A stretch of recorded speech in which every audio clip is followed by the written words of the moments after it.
Welcome, my little couch potatoes, to the comfiest courtroom on the internet. I'm your host, Llama, and it's time for dramatic testimony, overruled objections, and absolutely unqualified opinions. So grab your snuggiest blanket, some delicious snacks, and get ready to watch court with your internet besties. This is Couch Court with Llama. Hello, friends. Hi. Hello. Happy Thursday. It's Llama here. And sound like a little kid. Hi. We're here, internet. We're here. We've made it. Happy Thursday, everybody. It's almost the weekend, and I'm very happy about it because I have a very exciting weekend coming up. I got a concert. The lovely Amos is coming to visit me. Nice. I know. I'm so excited. I'm excited for you guys. I actually have plans for once. That isn't just streaming all the time on YouTube. Well, everyone, thank you all for being here. You'll get the lovely Buff and I today. Everybody, if you haven't, as you're coming in, like, subscribe, hit the notification bell. So that way it lets everybody know that we're live and they have to join us for what is the craziest roller coaster I've ever been on ever. We're not even up the first big hill. You know, like when you ride a roller coaster, it's like, chug, for like 5 minutes while you get there. That's where we are on this crazy story. We're not even on the crazy train to the top, and it's been wild accusations so far. Just wild. Hello, 80s. Hello. Good morning to you. Hi, ladies. You have time to watch before part 1 before this one starts. Oh, nice. Yes, we have a whole, if you haven't watched any of our Laura Owens stuff yet, we've done 3 episodes so far about it. We have a playlist. You can find it on our channel under the playlist, Laura Owens. You have to go get caught up, you guys. I mean, you can follow us today, but you got to go through the rest of it because there's not like a short way to explain this all at all. So you might want to go back and watch that this weekend so you can get caught up to where we are. Hello, new friend. Hello, new friends. So happy to see you again. Liz, we've missed you this week. We've missed you. How are you? I hope well. Our friend over in Ireland. Hope all is well for you. And there's Mama Llama. Hello, Mama Llama. And hi, Mama Llama. Morning.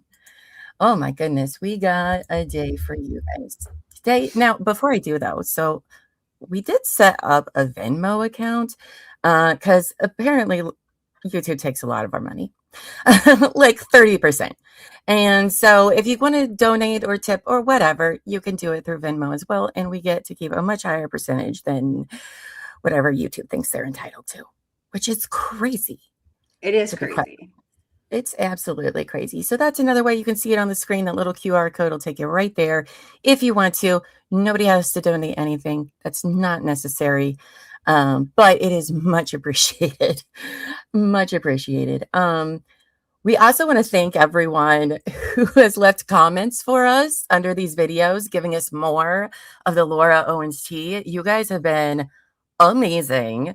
And also welcoming us into your little community here, or the cult, as you all like to call it. Thank you for welcoming us. And I want to say a special thank you to Gina B06V,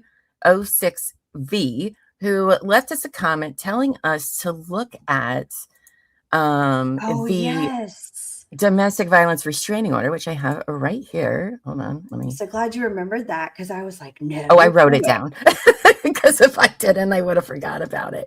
But this was the first one we've read for Laura Marraccini. And Gina pointed out that if you scroll down here to page 3, when it's asked about child custody and visitation, that she clearly must have checked that box and whited it out and then redrew the box, which I found to be hilarious. I don't know how we missed that. I don't know either. Probably because it's just all so crazy. There's just things everywhere, just Easter eggs everywhere in this story. So thank you for pointing that out, Gina. That was very interesting because, of course, if you don't know where this story goes, all right, it involves Laura claiming to be pregnant by a bunch of guys. That's not the case.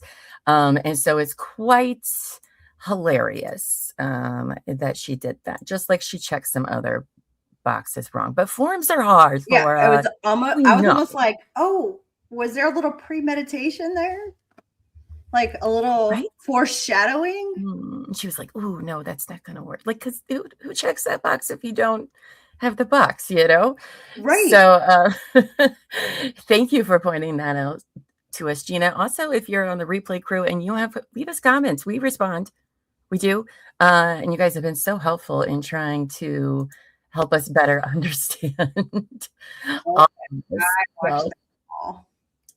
good morning, Terry. Good morning. Oh, Liz, your wee Aw. friend passed. So I'm so sorry to hear that. Our condolences to you and their family. Hello, Phoenix Wayne. Hello, good morning. And good morning, Bruce the Moose. Bruce the Moose. I love your name so much. I know, right? It's so cute. Love it. All right. Well, so today, what we're going to be reading, remember, we're starting at the beginning. Well, beginning. But we're starting with Laura Owens versus Michael Marraccini, who had previously dated for a little over a year. More so, it sounds like Mike was held hostage for a year and a half, really. She filed a restraining order against him and all of this abuse that doesn't even qualify for a restraining order. Most of it didn't. He said he was going to be with me forever. He lied. He wasn't who he said he was. As if she's the only person in the world that's ever experienced that ever. Okay. And so then we also read Mike's reply, and that was pretty eye-opening to read his side of events and the text messages between her parents and him. Why are you getting your parents involved in any of this? You're a grown-ass woman, and they're just like begging Mike, please talk to her. Please date her. Because the whole time Laura's threatening to harm herself because she would. The catalyst for the restraining order? Like, did he break up with her? Like, I know what happened in Iceland, but like he finally just decided he was done, and then she decided. Okay, I was just wondering at what point she decided that this was going to happen. From what I've put together here, the catalyst is Mike starts dating somebody else, and we're going to kind of get into it today. Okay. And he runs into Laura, and Laura can't handle it. And so that's pretty much how that goes. We'll actually be diving into that the next 2 days of like what actually spurred this. Laura, or is Laura stalking him? Well, I think we know. Well, I mean, Hi, Wendy. I hope you're well. Hello, Mar. Hello. I don't, but good morning.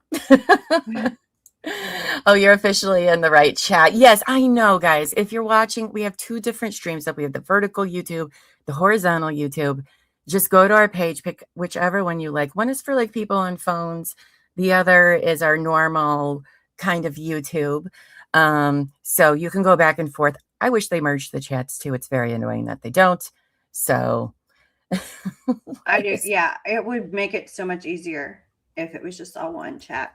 But you know, YouTube.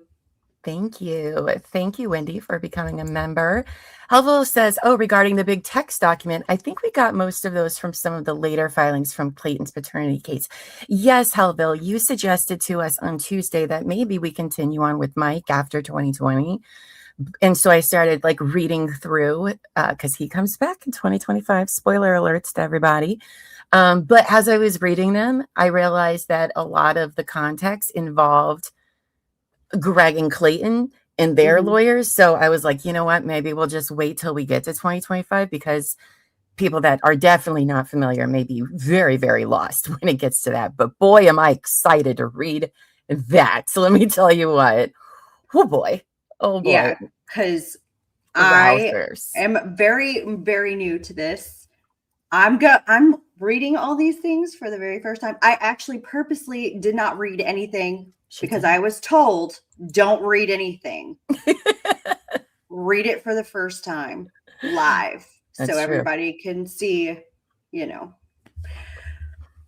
I'm just saying. My actual, because you know more about it than I do. I kind of just like followed you down the bunny hole, but I mean, you know yeah, but that's this much more than I do. Right, yeah. We're like, there's like a mountain and we're like, here. Right. But I am excited about it. All right, well, let's get into today. What we're going to be reading are the witness declarations filed both by Laura and by Mike. And this is after a restraining order. This is the Wicklet for the restraining order hearing, correct? Right, correct. Yeah, okay. You know how they talked about you had to have them in by a certain date? That's what these are. So we have... Just making sure we're all on the same timeline. And yep. Yeah. We're all... So we have one from Stephanie, who's Mike's sister, who we did read some texts of Laura texting his sister, because of course she did. Very annoying. Because clearly Steph's like, I'm trying to go to bed. And she's like, let me write you a novel of how much I love your brother. Yeah, she kicked that door open when she asked her how she was. Questions. It's like, girl. Right. So we'll hear from Stephanie. We'll also hear from Colin Scanlon, which I thought was a very interesting name. Colin Scanlon, who's Stephanie's boyfriend. Then we're going to hear from Joan O'Neill, who apparently is a friend of Laura's. I didn't even know she had friends. She has friends? I guess. People like her on purpose? Allegedly? Though it sounds like an older lady's name. So maybe it's one of her mom's friends that she claims is her friend or something. Yeah, that sounds about right. Then there's Karen, the plane passenger note lady. So apparently she's real. Is she though? Is she though? I don't know. I'm pretty sure she is though. And then Elizabeth Jan Owens, Laura's mom. So that's what we'll be reading today for you guys. Let me find my StreamYard because I got lost. Hello, Boot Scoot. I love it. I love it too. I love getting to say people's names. I love their name. I mean, I love everybody's name. And we have a Joe Schmo. Oh my goodness. Yeah, there. Bye, Joe. Have a great day. Bye. All right, so let's get into reading this, shall we? Oh, that's not what I meant to do. Silly llama. Here we go. All right, so I'll read the first one and then we'll rotate. How does that sound for you? Sounds good. Buff, sounds good. Okay. I'm easy to please. My husband might disagree, but for the most part, I'm easy to please. Mine too. I'm like, I'm very simple. I like all the same things. And like, and he's like, no, you don't. That's not true. That's not true. All right. So let's start with Stephanie. All right. She says that she's the sister of Mike. I am 37 years old and am employed as a senior technical recruiter. I'm a resident of San Francisco and live in Marina Cow Hollow district, because this case does take place in California. I know Clayton's takes place in Arizona, and I think Greg's takes place in Arizona too. But at this time, they're still in California. So everyone's easy to please. Compared to I know, right? Everybody's just going to send this to our significant others and be like, look how easy you have it. Aren't you grateful? Right. Be like, let me tell you something. Right. Good morning, Angie. You are so lucky that you ended up with me. Right. It could be so much worse. All right. So she says, during that time, my brother, number 3. I have known Laura Owens during the time she was dating my brother from June 2016 until the fall of 2017. This, by the way, was filed in January of 2018. For those of you that need the timeline. So she says, during that time, my brother regularly told me about the emotionally turbulent relationship he was in with Miss Owens. Yes. I mean, that's putting a bow on it. Very nicely. Right. Very fair. Emotionally turbulent. Right. Oh my gosh. From November 2016 until approximately June 2017, Ms. Owens communicated with me via text messages. Ms. Owens was upset because she loved my brother and he was not interested in being in a committed relationship with her. She would constantly complain that he would not post pics of them on social media and commit to an exclusive relationship with her. She does not ever get the hints. I think that's Laura's problem. She was like, I just wish he would tell me if he did want to be in a relationship with me. Ma'am, he has told you. He's just not that into you. He's just not that into you. Not that in. We have a book for you to read when you end up going to jail, Laura. We'll send it to you via Amazon. He's just not that into you. Okay. So I advised Miss Owens in my text messages that she should not push my brother and instead should back off and just enjoy the relationship and not cause unnecessary drama. Oh boy. Ms. Owens told me about her emotional problems, anxiety, and depression. I think there's a lot more than that. And acknowledged to me that those were causing problems in the relationship. You know, let me make this a little bit bigger. I forgot to make this bigger so people can read along with us if they want. There we go. Sorry, guys. Sorry, friends. She also told me, oh, God. I think she's giving her way too much credit there. I don't think she's acknowledged at all that those are contributing problems to their relationship. No, not really. I mean, she constantly does say, I know I'm the problem, which is just her fishing. No, you're awesome, Laura. You're awesome. It can't be you. She also told me that she wanted to post photos on social media, which my brother did not want her to do.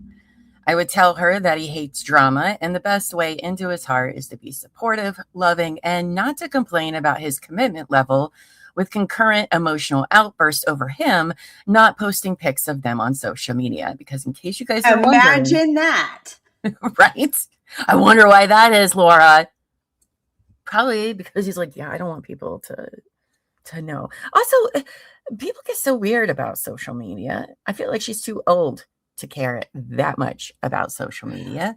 See, you're talking about social media. I don't have it. I'm thinking the concurrent emotional outbursts. Seems reasonable to me. Maybe that might have something to do with it. I don't know. I mean, listen, everybody hates being in a dramatic relationship. I don't know anybody who's like, yes, please give me all of the drama. All you just got to do is just be chill, Laura. Just be freaking chill. How old is she here? What year was she born? I think she's born in like 1990, maybe. She's 35 now. So yeah. So this is 2018. She's in her 20s. Yeah, so like mid to late 20s-ish. So she still should know better at this point. This is unbelievable. Yeah. I witnessed her manic behavior over dinner once when she yelled at him and then took an Ambien pill to calm down. What? Who takes Ambien to calm down? What? What? I mean, she start having like hallucinations at the table. I've heard about the Ambien hallucinations. Right, but you don't take that when you're out in public.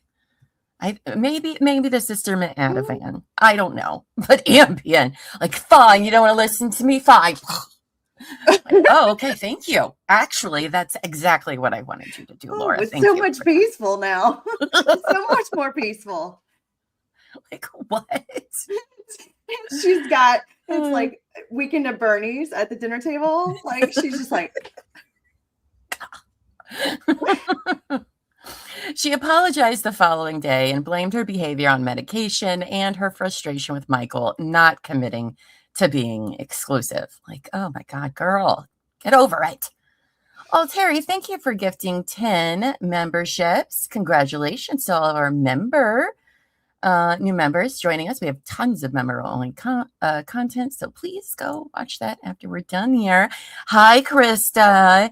I am like on season 2, episode 5, so I'm working my way through. I'm not there yet, but I will be. I will be soon. All right. So at no time during their relationship did Ms. Owens ever tell me that Michael had been physically abusive to her. When Ms. Owens and my brother were in Iceland, she sent me frequent text messages and photos telling me what a wonderful time they were having. There was never any mention of my brother being physically or emotionally abusive to her. In fact, she sent me texts with pictures of them saying they had turned a corner and she was thrilled to be having a wonderful time with him in Iceland. Aww. I think only one of them was having a good time in Iceland. So, okay. Oh my God. Now, which honestly, yes, people that are in abusive relationships, they don't usually tell people that they're being abused in relationships. That's just because somebody doesn't announce it to the world doesn't mean that it's not happening. But in context of Laura, who likes to be overly dramatic and tell everybody everything, whether it's true or not, I feel it's like a little surprising. She's that person that would be like, this is my opportunity to get all the attention. Exactly. That's what I'm saying. That's what I think too. So, but, okay. Now, on January 8th, 2018, here you go, Buff. Here's your answer. Okay. This is the day before she files the restraining order. Okay. On January 8th, 2018, I had dinner with my brother at Ace Wasabi, located at Steiner and Chestnut.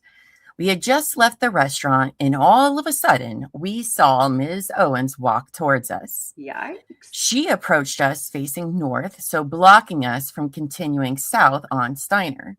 Laura was very upset about Michael dating another girl. Yeah. She continued to yell and scream obscenities at him. At no time did either my brother or myself yell at her. Instead, we told her we wanted her to leave us alone and that she needed help. After that encounter, my brother filed a report with the San Francisco Police Department. Yes. So that's right. Mike sees her. She confronts him, according to Stephanie and according to Mike and according to everybody else except for Laura. She confronts them, yells. He actually does go to the San Francisco Police Department to be like, what can we do about this woman? Like, she just keeps showing up wherever I am, and I want her to back off, right? And they kind of dick him around a little bit from what I understand of the situation. And I don't have that document of the San Francisco Police Department, so... I can believe that because most people don't take violence against or domestic violence against men very seriously, so I can actually believe that. Oh, yeah, totally. Or they'll just be like, well, just stay away from her. Right, I mean, if somebody's not breaking a law, there isn't much the police can do. Right. Especially when it comes to freaking stalking and harassment, unfortunately. But to hear her tell it, it was the other way around. Mm-hmm. Right, which we will hear. I'm sure. I'm sure we're going to hear it. So in November of 2016, Michael called me distraught at how Laura lied to him about getting an abortion and that he needed someone to come over to Laura's as he needed a witness. What, Laura? Never. I asked my boyfriend, Colin Scanlon, to walk over to listen as Laura had called her father to come to her apartment. Colin heard Laura admit to lying about the abortion. She justified. I have a question. Yes. So she had an abortion with this guy too? Mm-hmm. Yeah. Yep. Allegedly. Allegedly had one. Allegedly. Okay. Now that we got all the legalities out of the way. Are you serious? Yeah. She literally has a playbook with each. It's wild. All right. So I can't wait at the end until we tally up all the pregnancies, all the abortions and failed abortions, all of the I can't wait till we tally them up. She's probably been pregnant 30 times in 5 years. Yeah. I hope, can somebody have a tally, pregnancy tally in the chat? Can we just have a counter in the corner so we can just tally this up? Right. Holy, okay. That's why it's so unbelievable, because it's that's not how it works. I knew about the Clayton ones, but I didn't realize she did it with him too. I thought maybe it started with the other guy. Nope. So this happened with him. Oh, okay. Mm-hmm. Yes. She's had 6 abortions on 1 pregnancy. That's true. I know that there's one where she's I don't know whose it is yet. Is there a spreadsheet? A spreadsheet of her. She'll be oh, well, I was pregnant with twins and I took the abortion pill and I think it killed one. Oh, wait, no, it didn't. So they're going to have to do a DNC, and that didn't get rid of it either. What? Oh my gosh. What? She has superhero babies, in case you didn't know. I'm telling you. Bruce says she can't convince me she had an abortion or a miscarriage until she convinces me she had a pregnancy to begin with. I mean, so far in what we've heard from her, she doesn't describe these things as the reality of what happens when these things happen. Like, it just, you don't just flagrantly be like, oh yeah, it's fine, I just like miscarried one day, and you just go about your day. Like, it's not like miscarrying is not like taking a poop. Like, it's not just like, oh, there it is, it's done, and you go about your day. Like, that's not at all how it works. And that's kind of how Thanks she just for that visual. You're welcome. You're welcome. It's not like that. It's not like that at all. Yes, she accuses all of them of domestic violence, rape, all sorts of stuff. It's nuts. We need a flow chart. A murder board to set up on the side. Okay, where are we now? Where are we now in this? I'm sure we will be putting together some visual demonstratives as we go through this case.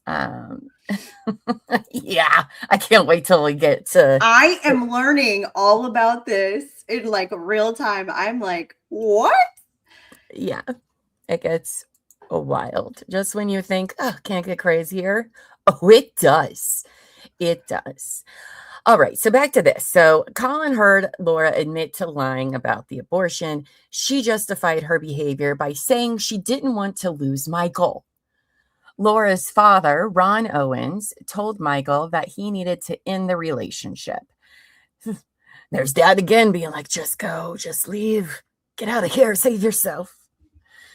Mr. Owens told Michael that Laura makes up stories in her head and then believes them. You don't say. Yeah, that's what her dad says, you guys. Colin witnessed this meeting and heard this conversation. I declare under penalty of perjury under the state of California that all this is true and correct to my best knowledge. So that's what Steph had to say about things. So that's interesting. You know, she's like, hey, this bee is crazy. We read the text messages that people were saying about, including our own dad. That's like, yeah, Laura makes up stories and then believes them. And we're like, yeah, we know. So that's not great when your dad is like, she's cuckoo for Cocoa Puffs. Yeah. Oh my gosh. Well, I don't even know if she knows how sex works, because in Clayton's case, she just thought you can get pregnant by a BJ, apparently. So that's true. That we did read that. We did read that. Okay. She does make up the stories in her head. That she does. All right. Well, why don't you take a shot and you read Colin Scanlon. And Colin Scanlon is the boyfriend of Stephanie? Yes. Okay. Oh, yeah, it's literally the next line. Hey. It's fine. Hi. I, Colin Scanlon, declare and state as follows. I am the boyfriend of respondent's sister, Stephanie Marraccini. I am 37 years old and am employed as a real estate analyst. I am a resident of San Francisco and live in the Marina District. I had met Laura Owens several times while she was dating Michael Marraccini, including a dinner with her family at the House of Prime Rib. They do like that place. Shout out. Another house. Who has House of Prime Rib on today's bingo cards? We should make bingo cards. We should go on a Laura Owens scenic tour. That'd be great. Maybe, do any of you guys have been following us for a while? Do you guys have bingo cards? Because if not, you should make them for us, since you know more of the story than we do. We can take selfies outside the House of Prime Rib. Be like, we're here. No, I'm just kidding. All right. That name does sound like he could be like a news anchor or like a character in like a spy book or something. Colin Scanlon. I think Scanlan's like pretty popular name down here. Is it? Oh, okay. I've never heard of it before. Oh. All right. So House of Prime Rib, shout out. All right. I specifically remember being called by Michael to come to Laura's apartment in December of 2016 for a meeting with Laura and her father to discuss Laura's desire to continue to the relationship with Michael. Okay. They're having a meeting. Is this like a family meeting? I guess so. Yes. About the relation. Oh, okay. Oh, that's a choice. I know I want an audience when this happens. That's what I'm. But I think Mike called them over. Like, I need somebody. Oh, maybe he needed a witness. This. Yeah, I think that's what's happening here. That he's just like, oh my God. Okay. I need somebody to see and hear what is going on. I was just like, usually people do that in private, but that makes perfect sense. Because I don't know if I would be alone in a room with her either. No. Laura had been claiming that she was pregnant and had been threatening Mike with not having an abortion if he ceased dating her. Because that makes sense. But that is the MO, isn't it though? Yes, absolutely.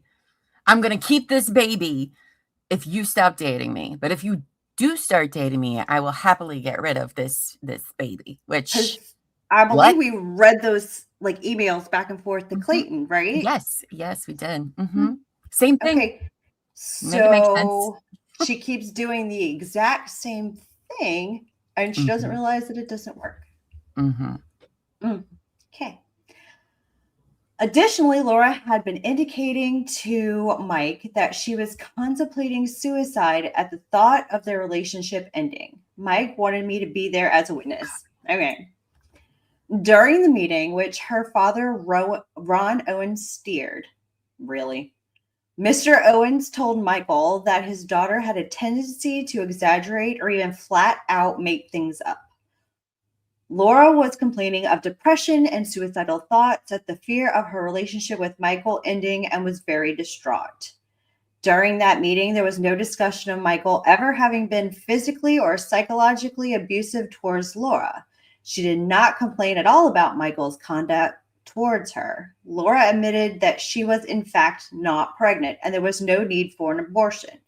She also apologized for threatening to commit suicide. The meeting ended with no final decision on the relationship, just the agreement that Mike would not rush a decision and for the two of them to continue to work through things.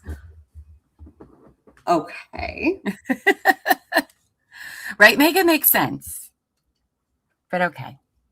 Mr. Owens was very thankful as he, Michael, and myself left the apartment. Mr. Owens advised Michael in the elevator on the way out of the building that he appreciated Michael agreeing not to end the relationship outright and see how it goes, and then advised him to get out in a few weeks when his daughter had a chance to calm down and get a handle on her depression. I declare under penalty of perjury, blah, blah, blah. Okay, so basically he was like giving the toddler a pacifier, like, oh my God, thank you, because I really didn't want to have to deal with that. Like, basically. And this, I don't think that this is not the same time when he sent the text, like the last time she threatened to kill herself. It's a whole different incident, it seems like. Well, that's what it sounds like to me, but it sounds like nobody wants to, like, he just didn't want to deal with it. And he was just like, just please make her stop. And just give the baby, give her what she wants. Just give her what she right. This is what happens when you let your kids, when you do that to them all the time. Grow up and be Laura's. I'm just, wow. I mean, the amount of manipulation that's done in just this one instance. Not only are you threatening keeping or killing a baby, either one, depending if they're going to be in a relationship with you or not, and threatening suicide and threatening all this. And it's gross manipulation at all the points, but especially at this point. You have people coming over, you're getting all this attention, and they're just, I'm sorry. I don't agree with her parents being like, Mike, just give her what she wants. What? No. Your daughter's an asshole. You can get out later. Right? We'll dig tunnels. Yeah, exactly, Hella. We're so new to this, and it's plain as day that anytime she doesn't get exactly what she wants, she threatens suicide or keeping phantom babies, which is just savage. Oh my goodness. I couldn't imagine doing that for my kid. I'd be like, no. It does sound like a hostage situation. It does, right? Blink twice if you need help, Mike. All right. So next up, we have Joan O'Neill, who is a friend of Laura's. So she says she makes all of the statements in her own personal knowledge, blah, blah, blah, blah, blah, blah. She's known Laura Owens for over 14 years. We met in 2004 and have been close friends ever since. I met Mike in or around April 2016 when Laura introduced him to me.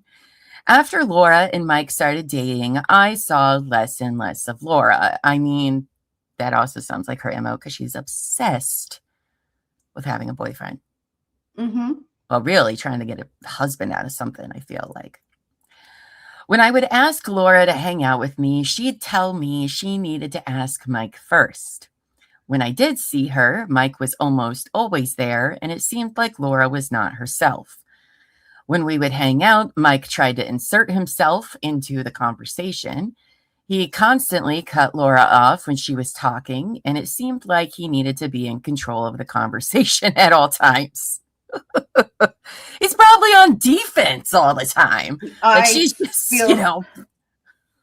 like, whoa, no, that's not what happened. I would be. And we've seen her text messages to people. She never shuts the fuck up. So I can only imagine having an actual like verbal conversation. I was about to say, she's like, you probably have to jump in. Otherwise, you're not going to get a chance. Right. And she's like, oh, every time I saw Laura, he was there too. I'm pretty sure he probably wasn't there by choice. No, it sounds like he was there. He was bound and gagged right in the corner. You just sit there and you're my boyfriend now because my daddy said you had to be. So for example, I'm sorry. He also always wanted to talk about himself and said things that seemed like complete fabrications. And you've been friends with Laura for 14 years? Okay. For example, he said he was close friends with celebrities like Ashton Kutcher and that his sister had lots of famous friends too. Who cares? He claimed to have a number of offers for lucrative and powerful jobs, which never actually seemed to pan out. There was something about the way he told stories that made them seem like lies. Okay, Joan. That's a weird take. Interesting. Right? Seem like lies, but are they lies? I mean, aren't those kind of two different things? You're friends with Laura, but okay. Okay, Boo. Okay. You're friends with Llama, so you have a famous friend too. I mean, I'm not famous. All right. So sometime in late 2016, Laura confided in me that she was being what she described as emotionally abused by Mike. She explained that Mike had been telling her that she could cut off ties with her family, specifically her mother. I mean, I can't imagine why.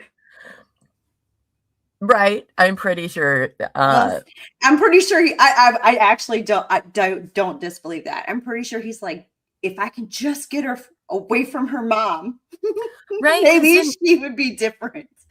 Right. Because in the text that we were reading on Tuesday, he got very pissed because Jan was telling Laura stuff that she shouldn't have. That Mike was just like, I thought we would keep that. Why are you? That's going to upset her more. Why would you even say that? Plus, remember, her daughter's suicidal, and she's just like, okay, great. Well, also, Jan and Laura are like two sides of the same coin. Like they're exactly the same. And sometimes that feeds off each other, right? So like if I can just get her away from her mom, who is like, woo woo, maybe she won't be that bad. I mean, I can understand the reasoning. I mean, I don't disbelieve that he's just like, maybe I could just get her away from her. She'll be different. Right. I mean, I think that's probably fair. Now, in late 2016 or early 2017, Laura confided in me that Mike would scream at her daily and that she was afraid of him. She said Mike repeatedly told her she was worthless and that he and her family all hated her. She said she felt like Mike wanted her to stop communicating with her mother, which made her feel very conflicted since she and her mother are very close. She said right there, she said she felt like Mike wanted. That's not the same as saying Mike specifically told me that I needed to stop. I feel like he wants me to stop. It's probably the same as, well, I need an appointment. So I saw it seemed like lies. Like these are all like vibes.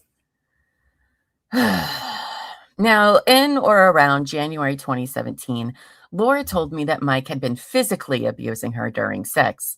And don't worry, guys, Laura writes her whole witness statement, and it's graphic, right? So just to let you know. It's rated NC-17? A little, yeah. I need an adult to read it? Probably.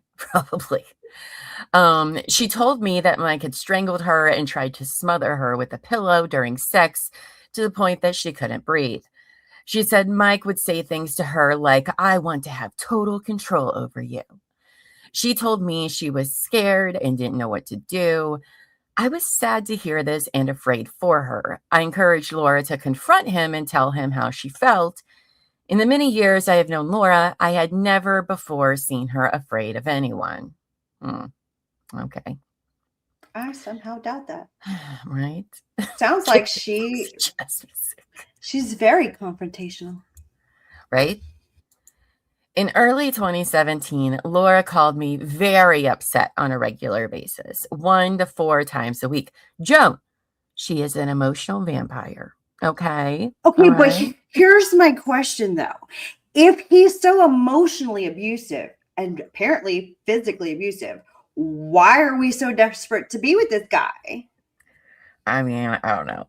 A lot of people in abusive situations are like that. But again, I mean, you want to believe that they can change. I mean, I know it's a very common problem of people trying to leave their abusers. But in those cases, those people usually like live with that person and stuff. Like, you know, like leaving them would upend. Yeah, I was about to say, there's usually a whole lot more to that. It's like, I have kids, my house is like it changes our money, like our entire life situation, and that I totally get. But you have no ties to this dude, right? Like you can just block, and like you're done. Like, and I'm not trying to victim blame anybody. If there's people out there like that, this is just. It's weird to me. Is Joan real? Like, do we have does she testify? Like, does she go on the stand? We just have pieces of paper. Okay. Yeah. I mean, this does kind of sound like, it sounds like Laura wrote it for her and then was like, hey, will you sign this for me? Maybe. Or is this just like one of the personalities in her brain? She has a Joan and a Karen and I'm just. Maybe. I mean, allegedly, my opinion. Sometimes we just need a whole banner running along the bottom that's just all caps allegedly over and over and over again. Yeah, please don't sue me. I mean, I don't think there's a hearing done on this case where Joan shows up, if I recall, because I have looked ahead in the Michael thing, but I don't know for a fact whether or not she's true, not true. I don't know. I mean, at this point, I'm questioning like if anybody's real. Like, and it's fair. It's more than fair. Now let's see. Where were we? Stop seeing Mike. Okay. In summer 2017, Laura confided in me that she wanted to stop seeing Mike, but that she was legitimately scared of him retaliating if she did. She told me she thought he was dangerous to her physical and emotional well-being. So in fall 2017, Laura stopped dating Mike. Was it really Laura that ended this? Because I don't believe for 1 second that it was. Or he had already been done with the relationship for 2 months, and finally she was like, you know what? I'm breaking up with you. You can't break up with me. I'm breaking up with you. Because you haven't talked to me in 2 months. Now, on January 5th, 2018, so just a few days before she files the restraining order on the 9th, Laura and I met for dinner at Mamanoko on Chestnut Street in the Marina District of San Francisco, which is in our neighborhood. We live a couple of blocks from each other. Oh, so Laura never leaves her neighborhood to go anywhere, seems like. I don't know anything about San Francisco, so. We were seated at a high table next to the window that faced the street. Shortly after we received our food, Laura stopped our conversation to tell me that Mike was walking down Chestnut Street. The horror. The horror. Does she have a tracker on his car? Right? What a coincidence. Okay. She said that he was with a blonde woman and was walking towards the restaurant. Oh my God. Laura's facial expression changed and she appeared to be scared because, you know, something's going to happen in public with hundreds, if not thousands of people around. But sure, Laura, be scared. When Mike walked by the restaurant, Laura focused her attention on me and tried to avoid making eye contact with him, which is probably very easy to do. Mike stopped directly in front of our table outside the restaurant window. He stared into the window at us. I looked up and briefly made eye contact with him before turning back to Laura.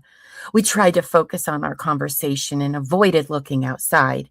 When I glanced outside a minute or two later, Mike was no longer there. Oh my gosh.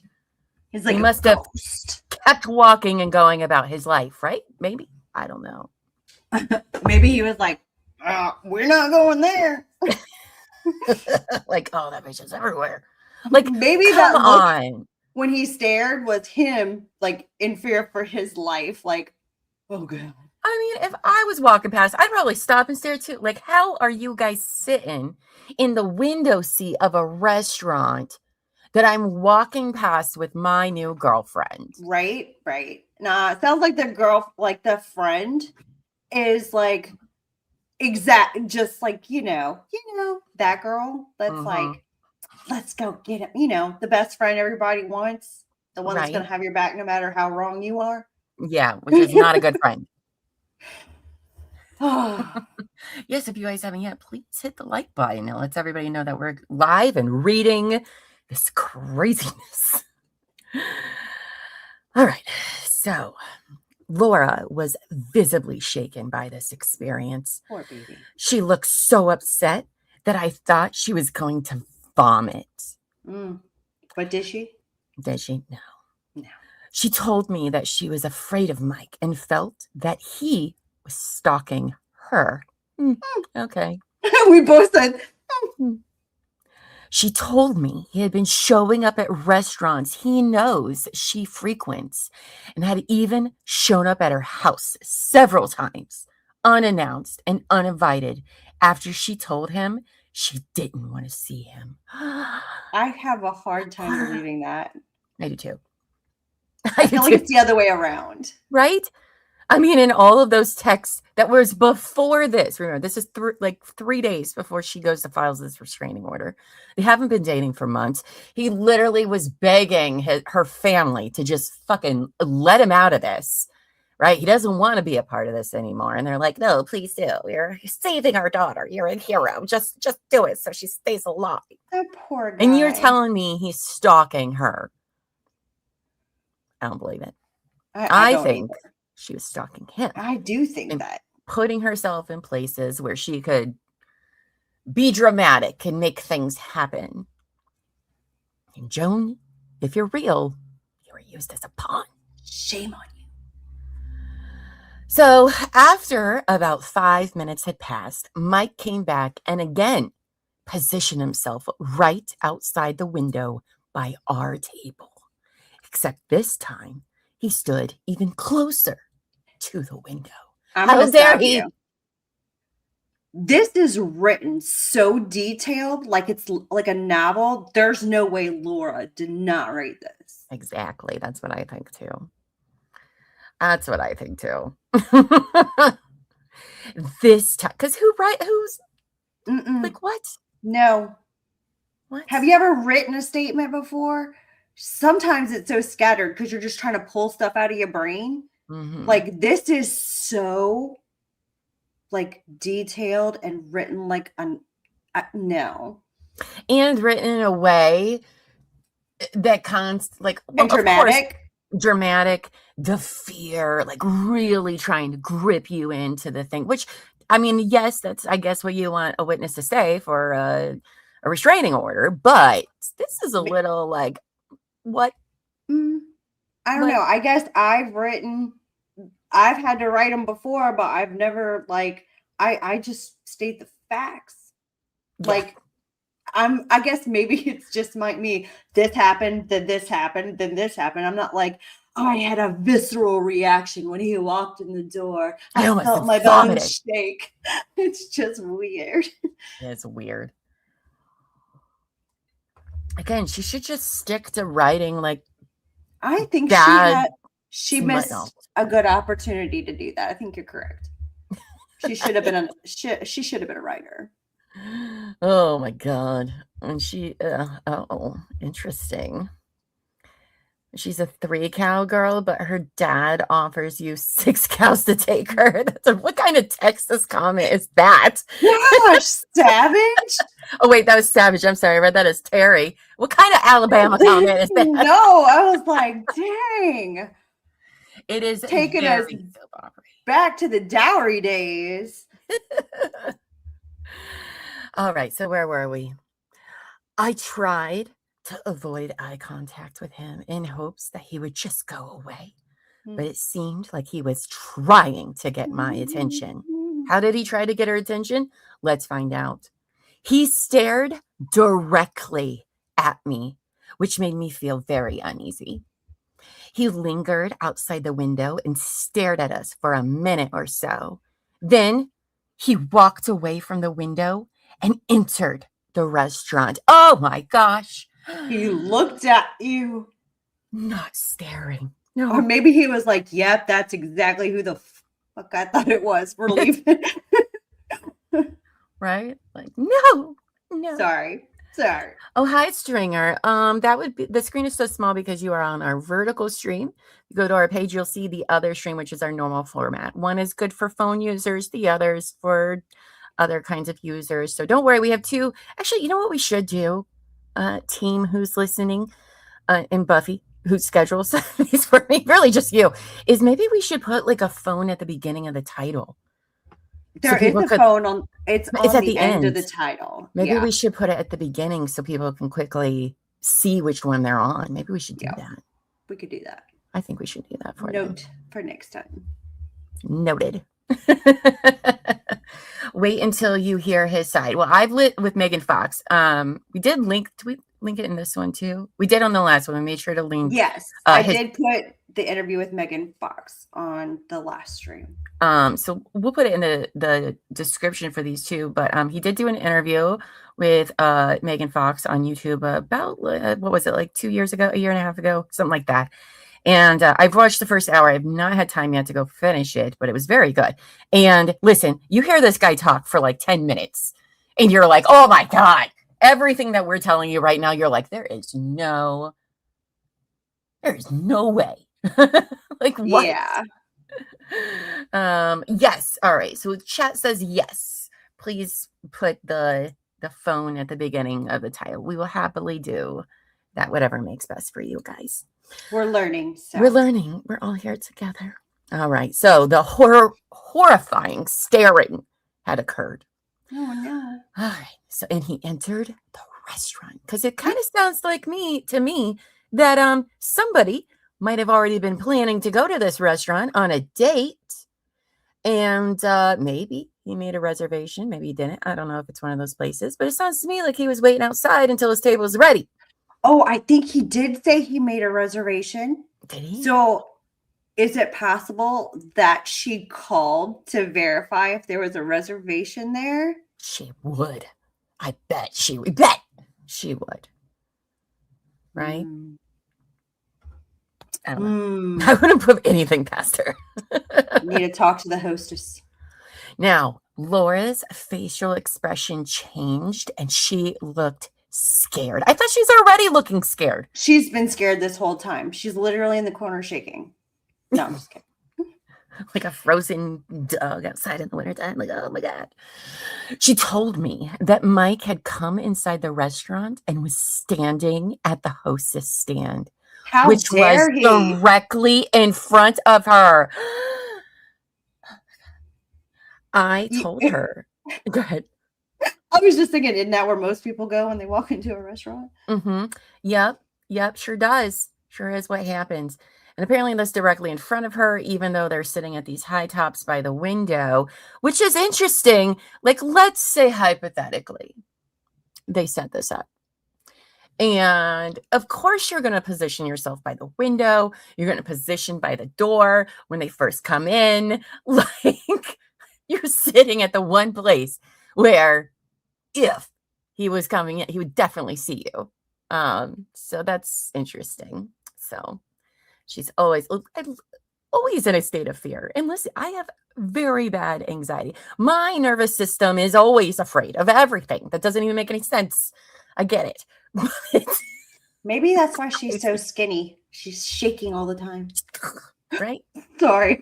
No, I'll tell you what though. Once I finally my anxiety has been so much more manageable, like in the last year and a half or so, comparatively. I started putting on weight. I'd never been able to put on weight my whole life. And I do think a lot of that was just from being anxious, not being able to eat and things like that. But once I sort of got it weight manageable, I was like, oh, maybe this is why I've been so skinny this whole time. Because you're in restaurants shaking. Just shaking all the time and not being able to eat because everything tastes like sand. It's so frizzy because it's full of secrets. Girl, that TED Talk, I said, she could have done something with that hair. You did say that. I was like, girl, what is happening? All right. So he's at the hostess stand. I told her not to look at him, and she looked down at the table for a minute or so because everything is only for a minute. Laura tried to avoid looking up. She seemed nervous and uneasy. Then she told me Mike had gone to the back of the restaurant and was still staring at her.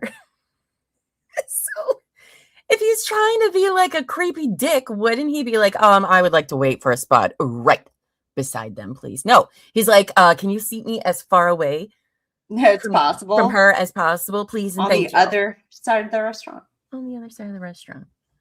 Okay, doesn't sound like he's, trying to stalk her or ruin her day.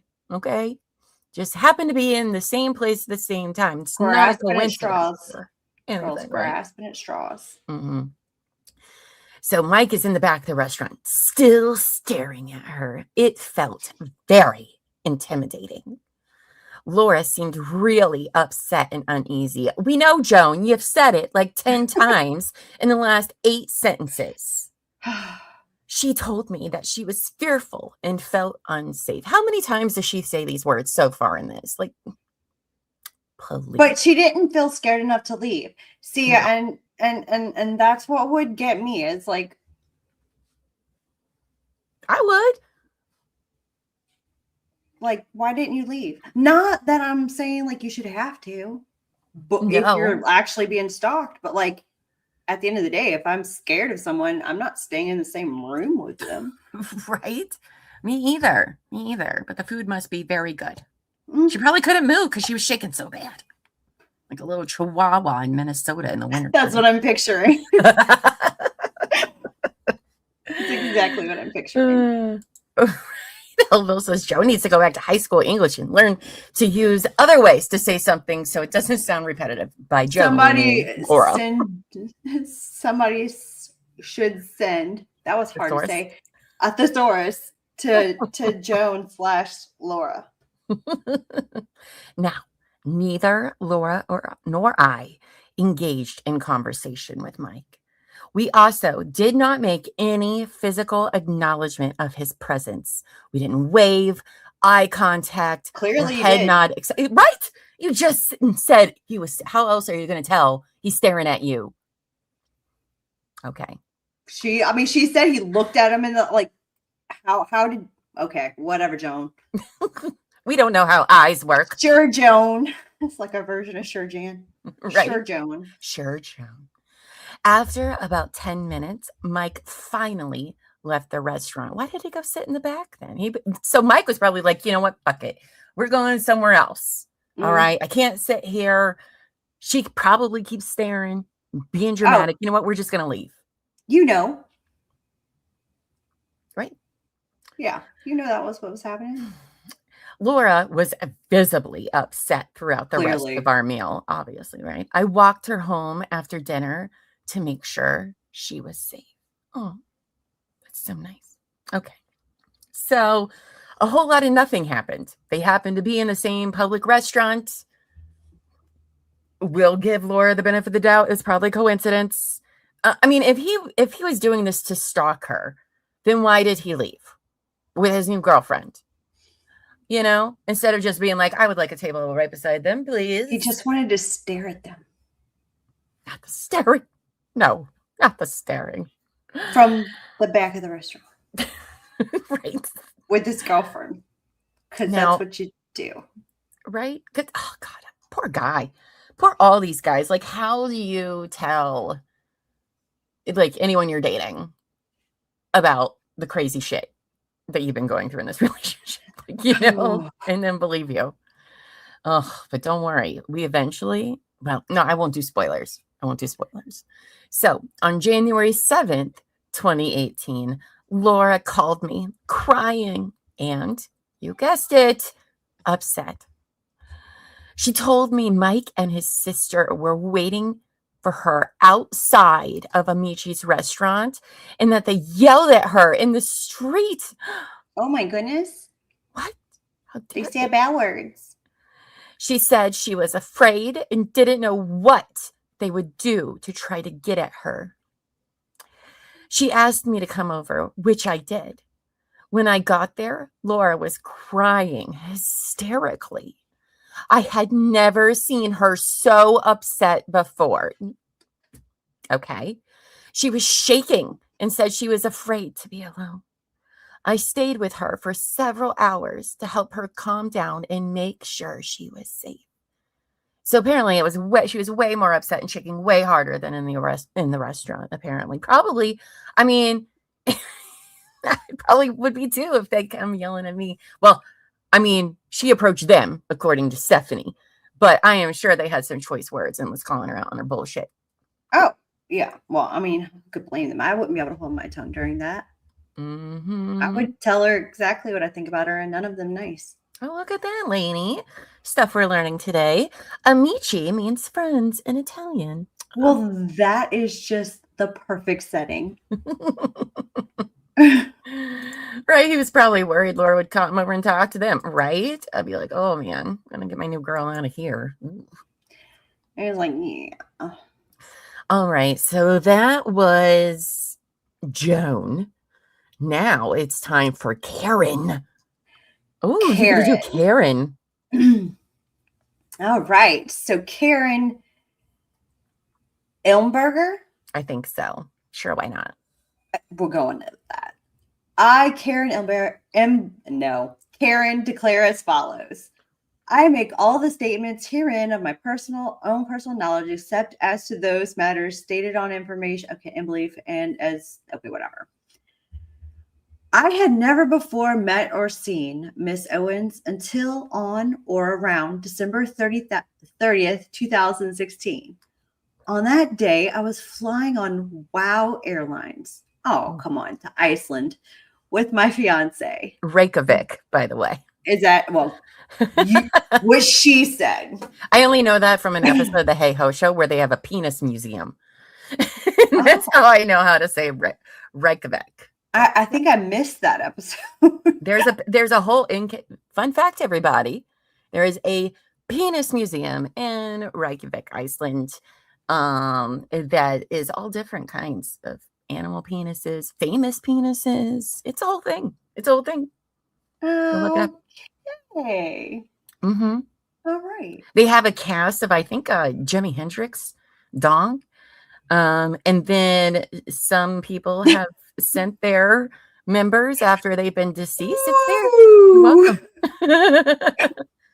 Welcome to the world with Llama, where she tells you things you probably didn't need to know, but you do now. You're welcome. Focus. Oh, there's Elbow Feet. Hi, Elbow Feet.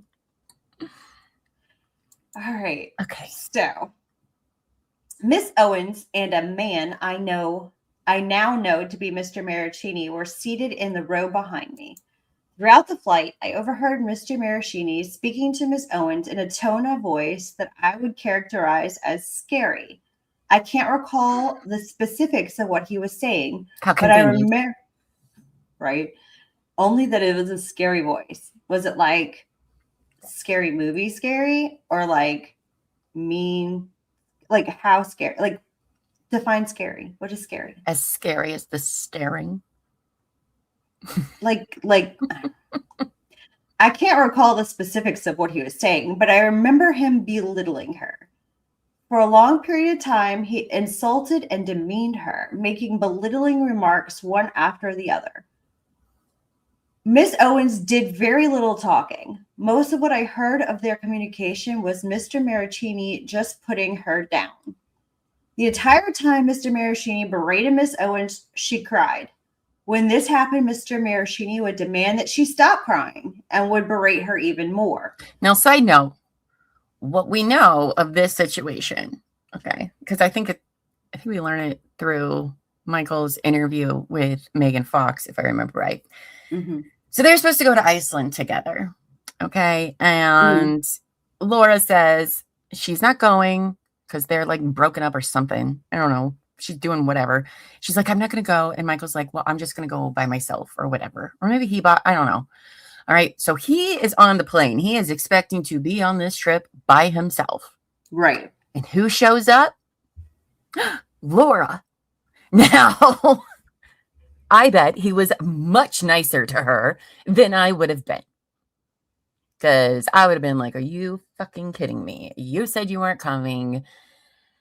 I'm sure he may not have said nice things, but I bet they weren't as bad as what I would have said.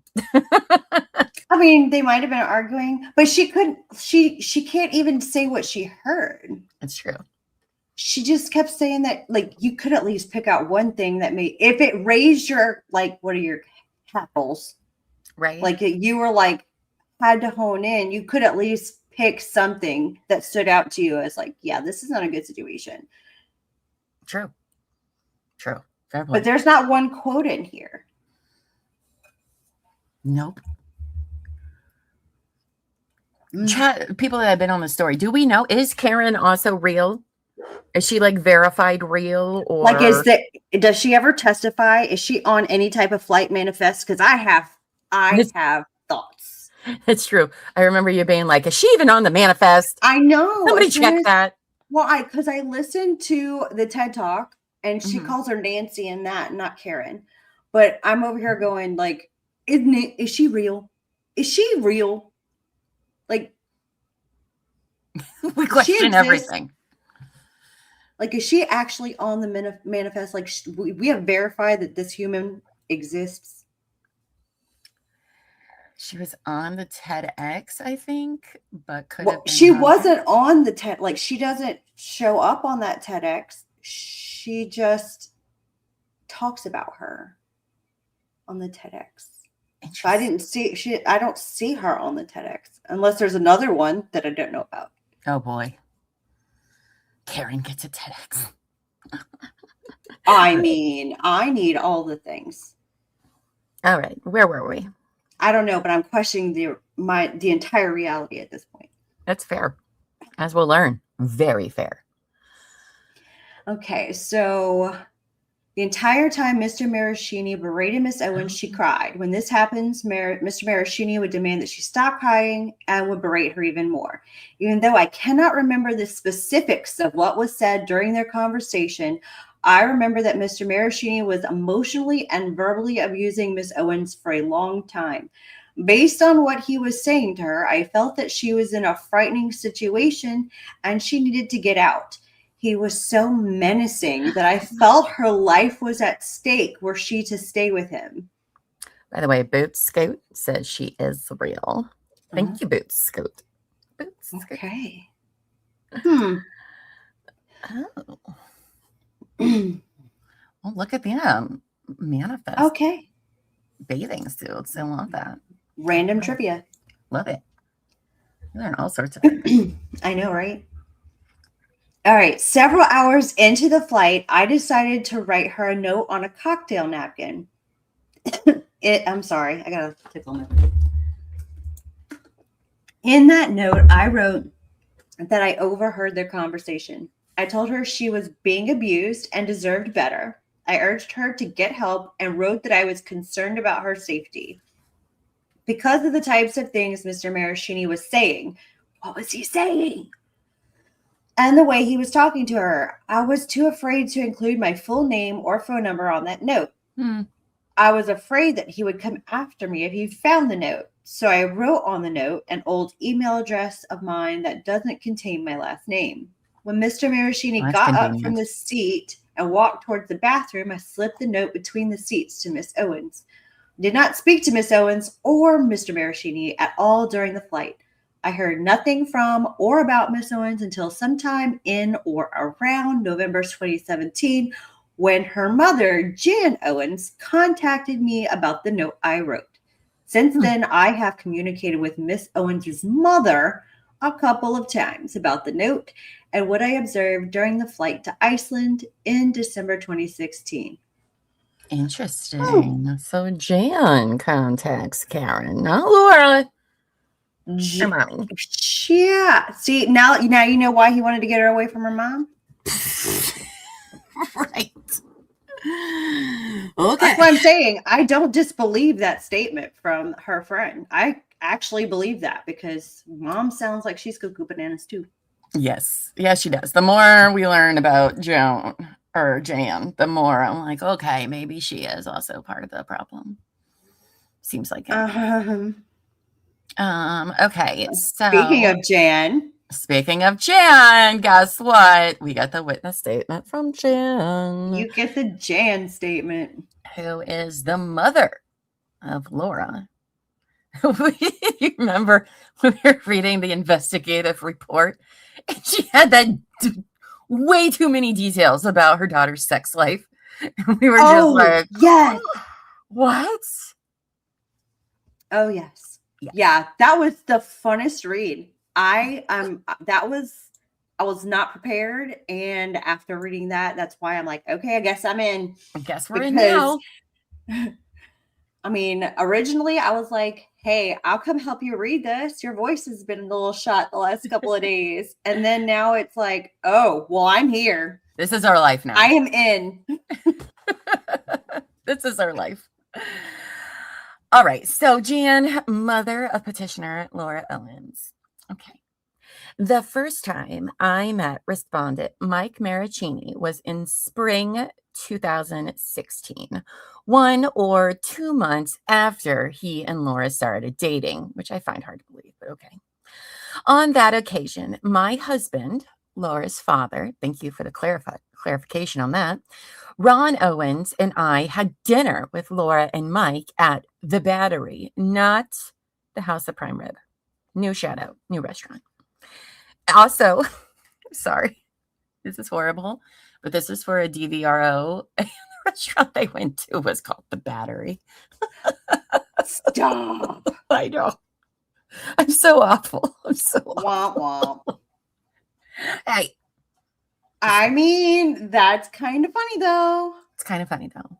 It's the universe's sense of humor, not mine.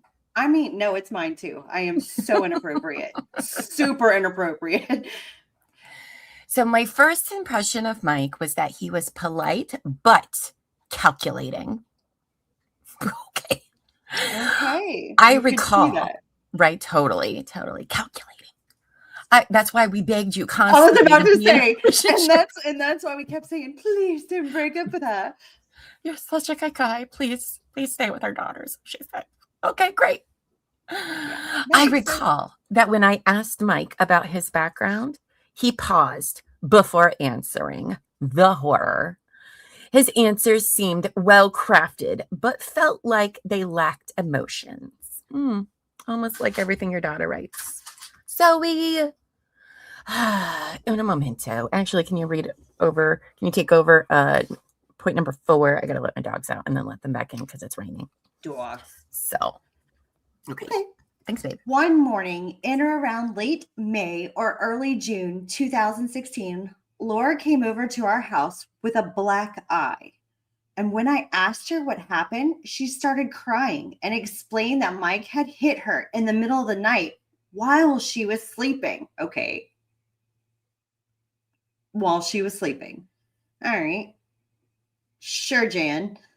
Laura told me that she thought Mike was asleep when it happened and said it was probably involuntary. She expressed fear about the idea of sharing a bed with Mike because he had hit her so hard. However deliberate or accidental it may have been. Okay. Well, I mean, like, who hasn't, like, rolled over and accidentally hit their partner? Now, I haven't punched my partner while he was sleeping. But, like, I mean, sometimes you have dreams. Beginning in late spring or early summer 2016, Mike started joining us for dinner several nights per month. When we go out, he wouldn't talk much. I mean, could he get a word in edgewise with you people? He was polite, but seemed detached. Probably just wanted to be anywhere else but there. Oh, this poor guy. I feel so bad for him. Early on, I noticed that he was never very affectionate towards Laura. Can't imagine why. And he always walked in front of her, which seemed odd to me. Starting in summer 2016, Mike's demeanor changed. When we were out with him and Laura, Mike would rarely participate in conversation and would just sit there. He acted cold towards us and showed little emotional engagement before he had at least acted politely. Okay. Did you hear any of that? No, I just... Okay. Recap. She got punched while she was sleeping. Oh, okay. Laura told her. And Mike doesn't really talk very much when they go to dinner. But I thought he was so calculating. He's so calculating. And I thought that he interrupted her all the time, according to Joan. Yeah, but he doesn't really want to be at the family dinner. Don't blame him there. I mean, I was like, gee, I can't imagine like why he wouldn't talk. First of all, could he get a word in edgewise? Because I guarantee you, Mom and Laura dominated the conversation. Oh, for sure. For sure. Okay, where'd you end at here? Number 7? Yeah, I'm at 7. Okay. So, all right. Well, showed little engagement. Like he didn't want to be there. Oh, go figure. Now, in June 2016, Laura shared with me that she and Mike were having problems. She confided in me that Mike would often put her down and that her self-esteem was really being degraded by Mike. So again, your daughter is saying to you, this guy treats me very poorly. He makes me sad. He makes me cry. He makes me have no self-esteem. And yet, they're like, please stay with our daughter. Please, please, please. Even though she's saying he's the cause of all of her depression and suicidal thoughts. But please, please, please, Mike. They're actually ready to sign a bill of sale. Like, here, take her. Now, sometime in June 2016, I found out that Laura was pregnant. Dun, dun, dun. Shortly after finding out, Ron and I went to the North Beach restaurant with Mike and Laura. They got a lot of restaurants. They eat out a lot. Yeah. A lot. And they mentioned this restaurant too in the text. I don't remember the context of them, but either Ron or Jan said something about it, and Mike said something back to him. So Mike told us in a very calm, cool, and collected tone of voice that he thought Laura was the one for him and that he really saw them having a future together. Oh. He told us that he felt like having a child would be irresponsible given how young he was, and the timing wasn't right. He said that he was going to pay for an abortion and was committed to supporting Laura throughout the process. It seemed like Mike was driving the decision for both of them. How dare he be the only rational person sitting at this table that's like, this doesn't seem like it's a good idea. Yeah. He's been dating this girl for what, like 3 months? I mean, ultimately, it's up to her to get the abortion. Like, at the end of the day, she's the one that has to go get it. Right. So, is she real? I mean, I don't know. Oh, she blames all the guys. That's their fault that she got one. She would never have gotten one. But if she's they also have agreed. Extorting them, though. Like, she's like, if you don't stay with me, I'm going to have this baby. Right. But if you do, like, I am so confused. Like, the rational, like, it does not make sense. No, it doesn't. Now, after she had the abortion, Laura seemed profoundly sad in a way I had never seen before. Every time I saw her after she had been with Mike, she was upset. Maybe because he was kind of done with the relationship. She cried often and said that she was struggling with feelings of guilt for having had the abortion and that Mike criticized her for this. Also, do we know, was he there when she had it? Like, what method of abortion are they going with here? I'm just wondering. Like, I don't know. Okay. So one night, right, like, did they go to the doctor? Did she take those pills like she talks about later? I assume it would be early in the pregnancy. So pills, maybe? I mean, I don't see Mike not being the type of guy that wouldn't go with her. Like, he does seem like he'd be that. Just from what little I've heard or seen of him, like, he does seem like he would be that guy that would be like, I'll go with you. Mm-hmm. But that's it. Like, we're done after. But, like, okay, if they go to the doctor or clinic, wherever they go for this, if they do go for this, and he goes with her, does he go back in the room with her or does he wait in the waiting room? I guess it would just depend on what she allows, because at the end of the day, it's her appointment. And HIPAA is a thing. Does anybody know? I don't know. And I don't know if our people are here to tell us all the answers. Help. I need to phone a friend. Right.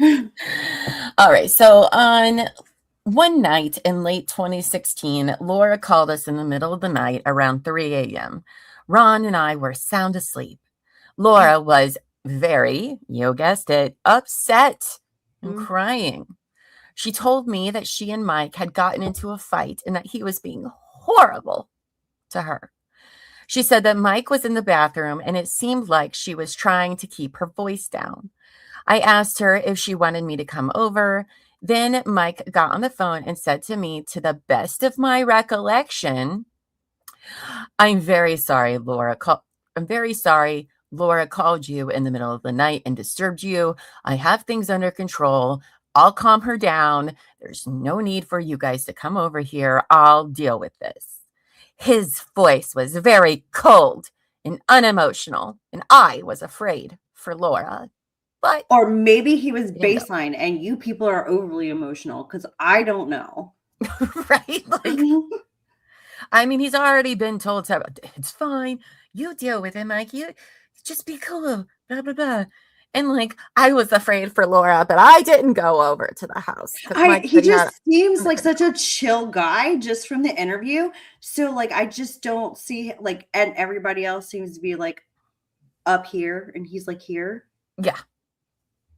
So what they think is cold and unemotional, like, why aren't you freaked out like me? And it's like, no, actually, we're just like dealing with, we're just normal people. That's all.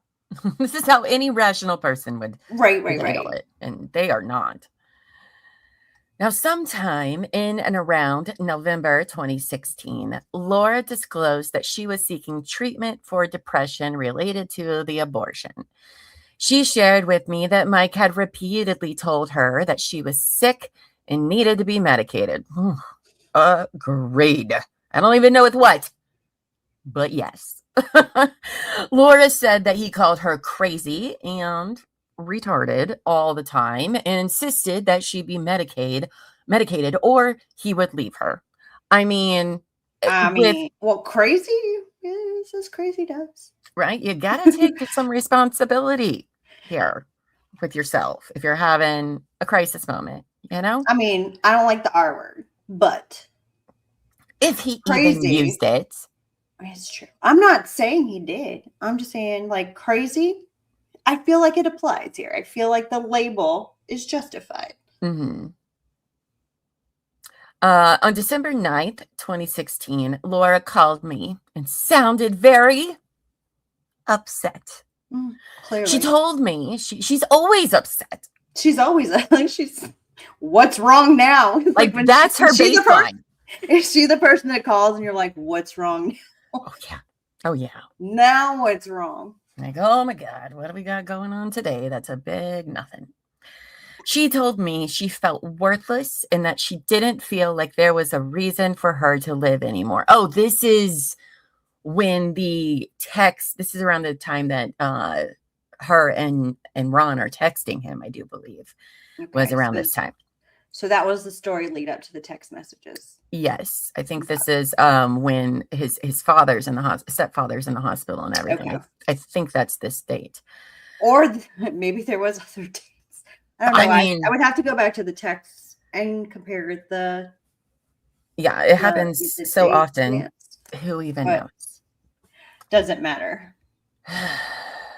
She said she felt guilt for aborting the baby based on pressure from Mike under the pretense that he cared about her and wanted to have a future with her.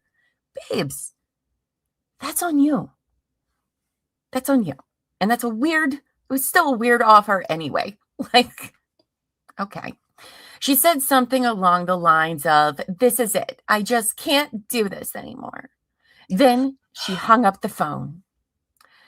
I contacted Mike, there it is, and told him that I thought Laura was in a vulnerable situation. I told him I didn't know what the status of their relationship was, but asked him to please answer Laura's call if she tried to contact him. Later that day, I found out Laura went to the hospital, so I went there to be with her. The doctors told us that Laura's suicidal feelings may have been triggered by the new antidepressants she had started taking a few weeks prior.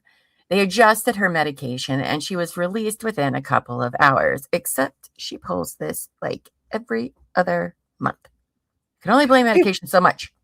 But at what point wasn't she in an inpatient? I think that was in. She was there and then she just like didn't want to be there anymore. So she left. Okay. Because, So that's the hospital they're referring to? Because my head went to ER, but okay. That's what I think, but I don't know to be 100%, correct or anything, but that's what I was gathering. Okay. So then Laura and Mike went to Iceland in late December 2016. On New Year's Eve 2016, Laura called me and Ron. She was hysterical. She told me Mike was treating her horribly and was being cruel. She said that he was being so terrible to her that another passenger on the flight had passed her a note telling her to get away from him. At some point during our conversation, Mike took the phone from Laura. He told us that Laura was just upset and said, "I've got this under control." He spoke in a cold, totally emotionless tone. You mean like when he said, "Hey, I'm worried your daughter's going to kill herself," and you say, "Okay, great." You mean like that cold and emotionless, Jan? What? Like, no, okay. Everything's not okay. Son. I thought they put a hold on you too, but I don't know if that even happened. I don't know. Remember, she also loves saying, "Oh, I went to the doctor. Oh, for this, this, and this." And it turns out all she did was schedule a damn appointment and never went. So, yeah, was this like, I found out Laura went to the hospital. So I went there to be with her. So mom went to the hospital. Yeah, but was she there when she like told the doctors what was going on? Or was it, was she just hanging out in the lobby all day? All good questions. All good questions. It could be anything with her. I was afraid for Laura and felt like she was in a very bad situation and that it wasn't good for her to stay with someone who treated her badly and upset her like that. Later that day or the following day, Laura sent me a text message with a picture of the note written by the passenger on their flight to Iceland the next day. So, okay. After Laura and Mike came back from Iceland, Laura confided in me that Mike had strangled her while they were having sex, as one tells their mother. She said that it was really scary. I told Laura she needed to end the relationship. She resisted and said that because Mike promised it wasn't going to happen again, she intended to stay with him and give him a chance to change. She also shared with me that she had started believing the things Mike was constantly telling her, that she was stupid, that she was worthless, and that nobody else was ever going to want to be with her. I mean, she kind of did this to herself. In early 2017, Mike lost his job. When this happened, he started coming out to dinners with our family regularly. We also started taking Mike's mother, his sister, and his sister's boyfriend out for dinners at Mike's suggestions. At the House of Prime Rib for dealing with the dog. We read those texts. Yeah, that's what I'm saying. Like, that sounds like when she offered to take the family out for bothering him during his stepdad's illness and stuff. Yeah. So sure. See how she twisted that. Ew. Jan. Ew, rude. Jan. Like, ew. I'm doing my Schitt's Creek. Like, ew, David. Like, ew. That's gross. I started feeling like he was taking advantage of us. He wanted as far away from you guys as possible. You offered, and he said no. Right? Yeah, because he turned it down. He was like, "Fuck no, I don't want to." He didn't say that, but I'm pretty sure he was like, "Nope, don't. It's not even worth the apparently delicious prime rib. No, thank you." Bro, like, these people make me mad. I know, they make me so mad. I get angrier with every single one. Sometime in or around February 2017, Laura called me in the morning to tell me she was sick and needed to go to the hospital. She explained that she had been throwing up constantly throughout the night. She told me she was going to St. Mary's Hospital to get checked out and asked me to pick her up at the hospital when she was done. When I picked her up, I noticed that she had little red dots on the skin under her eyebrows, on her eyelids, and below her eyes. She looked very worn out. When I asked her what had happened, all she said was that Mike was horrible to her the night before and that she had had a bad night. Okay. Laura and I are very close, we know, and it's not great, Jan. I wouldn't be bragging about it because it's not great. And so see each other almost daily. While she was with Mike, she seemed very sad and despondent. On at least 5 different occasions, I noticed bruises on her arms and legs. I can't say for sure how many times I saw Laura with tiny red dots under her eyes, but it was at least 5 times. I had never seen marks like that on anybody before. Again, they're going to be like, please stand with our daughter. But usually the red dots show up on like the whites of the eyes. That's what I thought too. Not necessarily on the skin. Boots says red dots can happen when one vomits a lot. Just saying, oh, that's true. Probably stressing out the blood vessels. You know, maybe. I'm going to have to Google that. Savage says, yes, we will have to Google that. Yes. The Iceland thing is on him, though. When you know the bitch is crazy, you don't take them on a trip to another country. No. She bought them. She bought the tickets. She booked the trip. Yeah. And she told him, I'm not going. You go. Have a good time. Yeah. And then she shows up. She decided not to go. Told him to go by himself. She showed up on the plane. So planned. Maybe he should have gotten off the plane, but you know, right? Might be hard when all your stuff's checked in and right. on the plane. Says, and people who ride horses tend to fall off and get bruises, or people who are very skinny. Listen, they're going to get bruises very easily out of nothing because they're underweight and their blood. Like it's very common. Or you could have some sort of blood disorder where you bruise over literally nothing, like myself, and I'll be like, whoa. Where did that bruise come from? I would think I would remember how I got that. I never remember where I get bruises from. But no. So I'm not a skinny girl. So I'm just saying. Numerous reasons why she could have bruising. So boot scoot. Can we give Mike a break? He's 6'4" on a budget airline seat. For 8 hours. I didn't put that together, Boots. Poor guy. Good observation. That's when you get a parachute. Wait, parachute for you or for her? I'm just asking.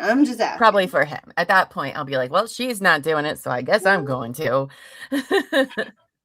Yeah, that's true. Wolfie says, anytime you look at me, I get a bruise. Sometimes, yes, that's exactly how that works.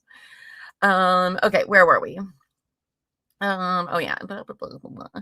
On May 12th, 2017, Laura was taken to a hospital because she had a seizure while on a horse and fell off. Okay. Mike's mother and his sister were at the horse show to watch Laura and went to the hospital with us. They called Mike so he could talk with Laura while she was in the hospital. I was standing next to Laura's hospital bed while she was laying there talking to Mike and could hear everything she said to him about what had happened. The next time I talked to Mike, he told me that he had talked with Laura while she was in the hospital after she fell off the horse, the conversation I witnessed Laura having, and that she was making no sense and was talking crazy. I had heard what Laura had said. She seemed completely lucid, and there was nothing crazy or nonsensical about what she had said. Well, I don't know if they could even spot that. I don't know about that. Those two seem to speak the same language, so. Right? It seemed like Mike was deliberately trying to make Laura look crazy and to convince me and everyone else that she was mentally unstable. Ma'am. What? She was doing fine on her own. She didn't need his help. Right. Your daughter's only threatened suicide how many times? But you're right. She's totally mentally stable and fine. This was a red flag and red flags. Very uncomfortable and concerned for Laura. Oh Mike God. did not come to the hospital to see her. Oh my gosh. When was this? May 12th, 2017. Isn't this when his dad's in the hospital too? Oh no, maybe not, because his mom and sister were watching. I don't know. Maybe he's just like, I'm not gonna do that. Now, in June 2017, Mike and Laura were still dating. We treated Mike, his mother, his sister, and his sister's boyfriend to dinner at House of Prime Rib to celebrate Mike's birthday. Hashtag not sponsored. Hashtag not sponsored. I feel bad for these restaurants getting this kind of publicity. They're just like, oh my God. But, my Lord. I never heard of it. So I'm going to go find me a House of Prime Rib, just take a picture. Right? Where is the closest? Hey, Siri. Alexa? I don't have one and I'm sorry. What a bunch of moochers. After Mike's birthday and throughout the summer, I noticed that Laura was spending less time with him. I wonder why. Because I bet he was probably like, we're not together anymore. I don't like you. Just leave me alone. She had expressed to me that she was trying to see less of him in hopes that the relationship would just fizzle and end naturally. I'm sure. And it almost could have. Hi, Kelly. Hope you feel better. Feel better, babes. You just got back from your trip and everything. Boo. I'm sorry, babes. So on Wednesday in October 2017, several months later, this is like 4 months later, my husband and I went to dinner with Laura at Maybeck's in the marina. Everything happens at a restaurant. Everything's at a restaurant. Oh my God. We often had dinner on Wednesdays at Maybeck's, just so you know. Okay. Mike walked in with his sister, Stephanie. How dare he go to a public place to eat with his sister? The audacity. They sat at a table close to us, and Mike chose a seat that faced Laura. Oh my goodness, no. He stared, guys, more staring. He stared at Laura while we ate dinner. I thought it was very strange behavior and could see that it made Laura uncomfortable. After the incident at Maybeck's, I decided to reach out. What? After the incident of Maybeck's. Wait a minute, there was no incident. I know, there's nothing. I decided to reach out to the passenger who wrote the note to Laura on the flight to Iceland. He showed up to eat food. He looked at her, the audacity, and now there's an incident? That's an incident. Okay. Facts, ma'am. We do not have the same definition of an incident. No. The waitress is in the back definitely every week. Source was a server. They know who that family is. I guarantee you. They're like, yeah, not it. Laura should learn to cook. No, because then she might learn about poison. Oh. Just saying. Oh, don't give her ideas. Now, she's watching. Hi. Maybe. I think she might be the one person that downvotes her streams. There's just one person. It's the only stuff that we've ever gotten a downvote on, which is fine. Whatever. I don't care if people don't like it. That's fine. But it's just interesting. It's just interesting. That's all I'm saying. Yeah. A little coincidental.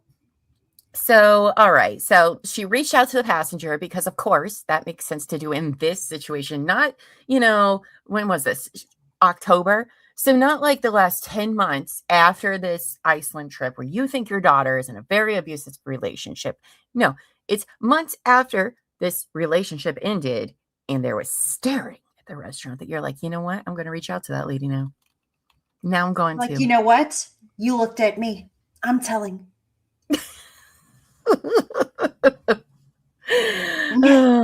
Right. Laura and I had talked several times about wanting to thank her for intervening that day since it was an eye-opening experience for Laura. Now, remember, this incident got Laura a spot on a TED Talks. All right. She has a whole dramatic story she tells about it. Mm-hmm. And she tells it in a very weird way.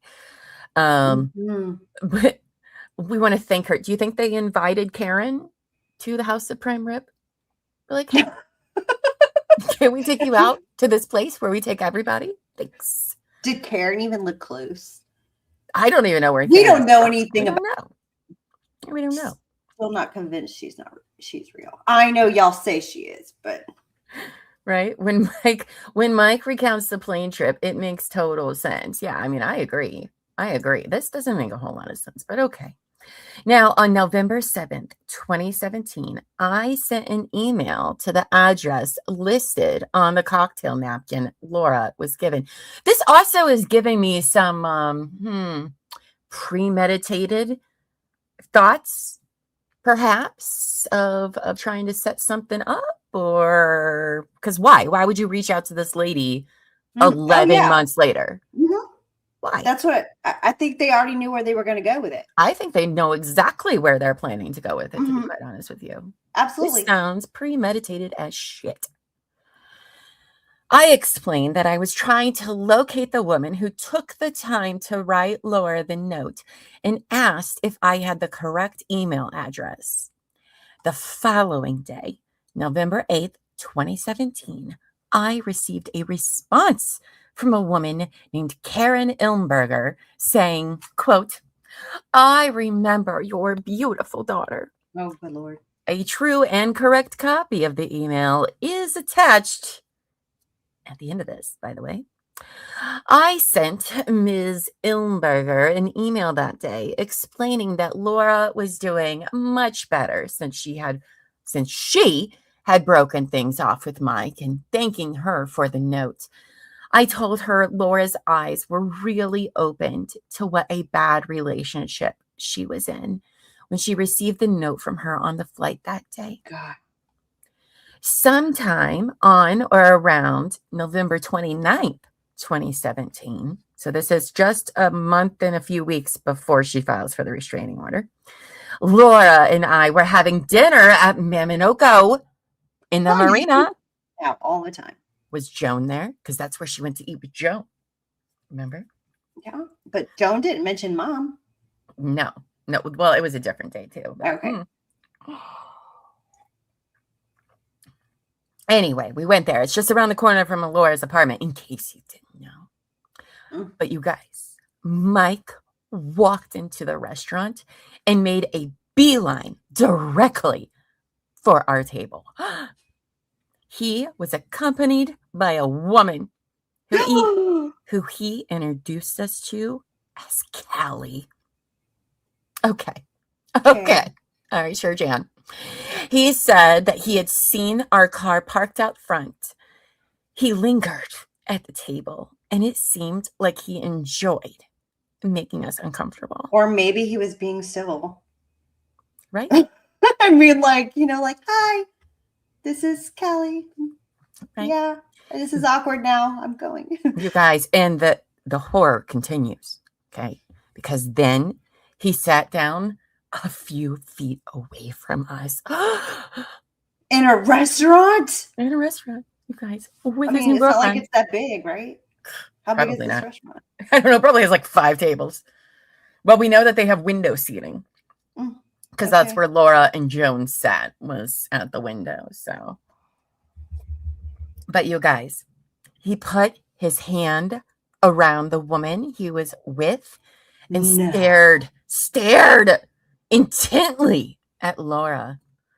It made both of us so uncomfortable that we left. Oh my God. Like, this guy's stares, apparently, are just something else. Lasers come out or something. How dare he? He put his arm. Okay. You guys are weirdly sensitive. Right. I mean, because, like, if it was me, I'd have just been like, ew, she's ugly, Mom. Look at her. Like, you just talk shit about who he brought in the restaurant. You don't, like, be like, like, okay. But, like, did you see her hair? Right. Like, that's what you do with your mom. Like, and then go home and whatever. But, like, this is weird. Well, that's because we don't have weird relationships with our mothers. Unlike Laura and Jan, whose relationship is weird. Okay? It's weird. Now, they leave.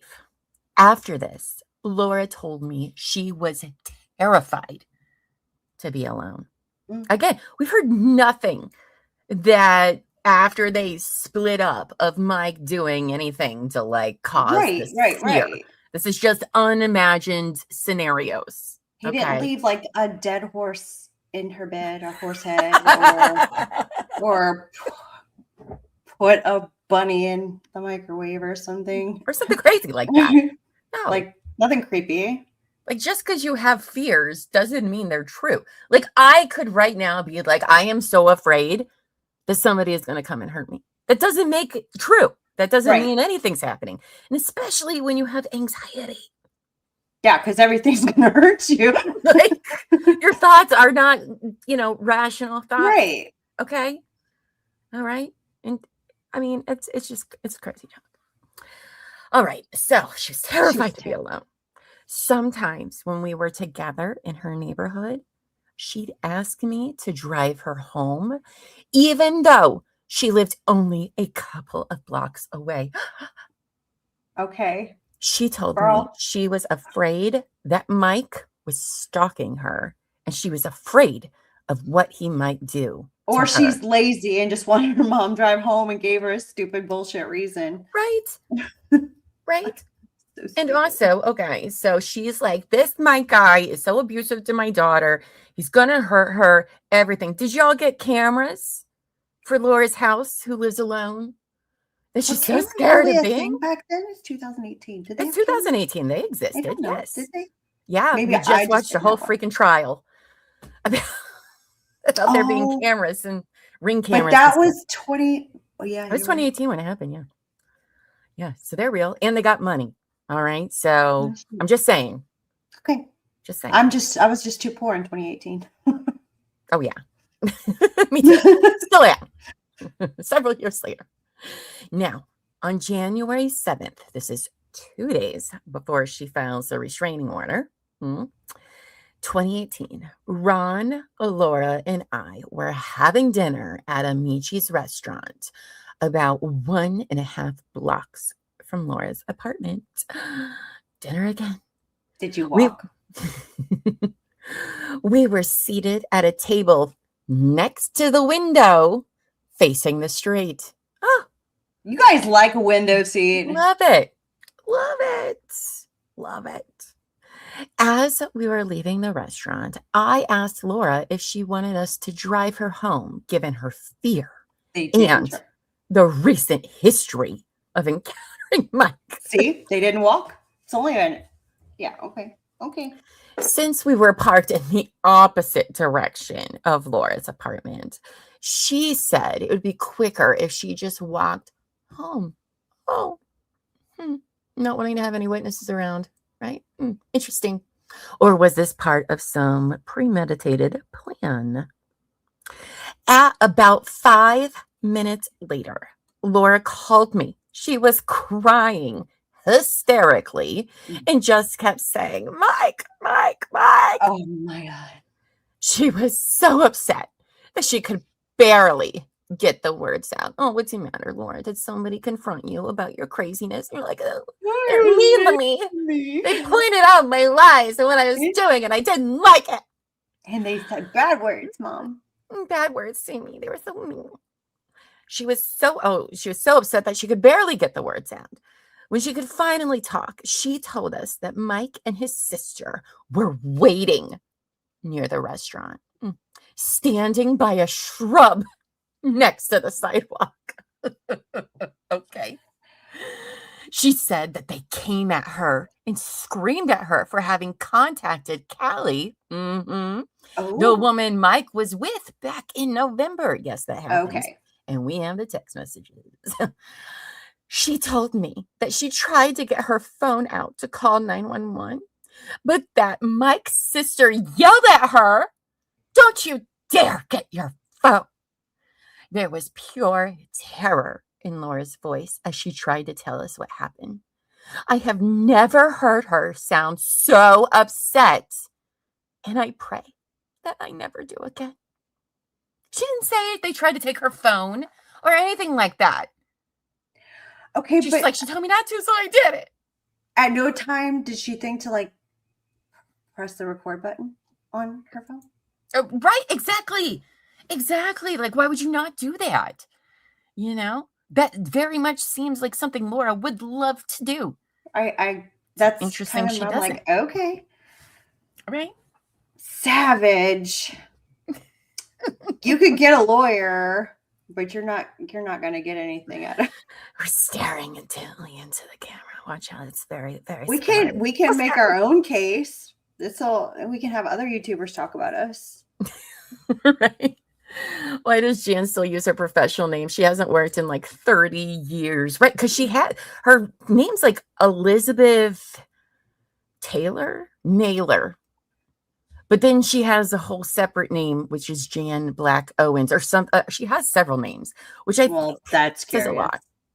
I think that's a lot. So those are the witness statements that were prepared and sent into the court in preparation for this hearing that's supposed to happen to discuss the validity of whether or not one is going to be ordered or not. Now, that is all we're going to cover today. I know, but that's because the next one, real twins. Oh gosh. Hi, Owens. Right. I do enjoy when Owens visits us. Right. Elizabeth Ann Naylor Owens. Okay. Professional name, Jan Black. Okay. Well, that's interesting. Now we're not going to get into the next documents because that is Laura's recounting of everything. All right. It's like 17 pages of Laura's. Of course it is. So prepare yourselves. I will say it is very graphic descriptions of abuse, sexual abuse, things like that. So I am going to give a warning to everyone. It may not be something you want to hear, especially, and it may be infuriating for her to say these things if you're a victim of these things. But so we have that, and then accompanied with that is some text messages, and I'm pretty sure that the text messages to Callie, because she's so over Mike. But I'm gonna reach out to his girlfriend that and takes do the right some thing. balls. Mm-hmm. Sure does. It's a lot of audacity to just like cold text someone. With me. I know, right? I am. So obsessed with you, girl. Girl. Well, you are definitely gonna want to be part of the replay crew for tonight. And hello, replay crew. I hope you've enjoyed our coverage today. Now, what I do know is that her lawyer then goes and files this document. I don't think we're probably going to read it. It was basically like breaking apart everyone's testimony, like Stephanie and Colin's, and being like, you can't use that because it's hearsay and blah, blah, blah. And it's like, well, yeah, but you know what we don't see is Lauren's, which is also riddled with hearsay. So I don't really know what her lawyer, because anything that Karen says, right? She can't say what she's heard, words saying or whatever. If Karen's even real, or if Joan's real, we don't even know. It's very possible. So that is what we're going to be covering tomorrow at 11 a.m. And oh boy, it's going to be a doozy. Has this been made into a movie yet? No. I feel like I don't even know. Do you know how many parts it would have to be? Like, it would be longer than the director's cut of Lord of the Rings. I don't know. I have heard that there's a documentary in the works, I think I heard, about that is maybe in the works. They're going to need so many parts to tell that story. I don't know how good power to them if they can figure it all out to make it a good documentary. It should be. I mean, a documentary. I'd love to see a thriller drama, psychological horror. It is a psychological horror. A podcast is starting next week. Oh, interesting. I'll have to check that out. I mean, like this case may not seem like, oh, well, you know what? Nobody was murdered, blah, blah, blah. Like this is truly horrific. Like everything this woman does is just wild and dangerous, and she's really lucky. But don't worry, everybody. Justice is coming for her. Okay, because she is now. I can't wait to see that play out. Me too. Me too. She's facing 14 felony counts so far. Riveted. And then they stream it. Oh yeah. I mean, it's in Arizona. It's in Maricopa County. We watched how many trials? We watched fucking Lori Dabo.